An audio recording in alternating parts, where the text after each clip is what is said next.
Hello guys. Napakagandang flower nito guys. Oh. Tingnan nyo guys. Napakaganda ng flower niya guys. See? Ang tawag nyo dito guys.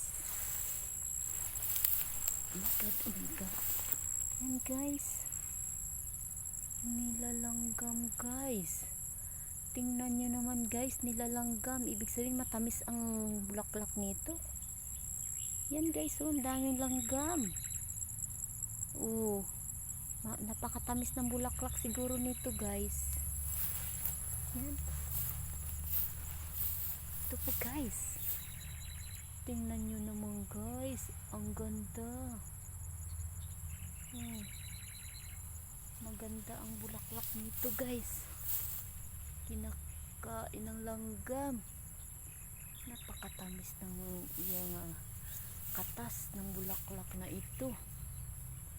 So guys, ang dami talagang langgam guys.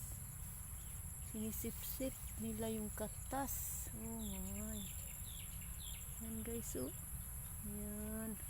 Nasa dulo pa guys. Ang dami-dami guys. Tingnan naman guys. Ang ganda. Diba guys? So, puro flower yan guys.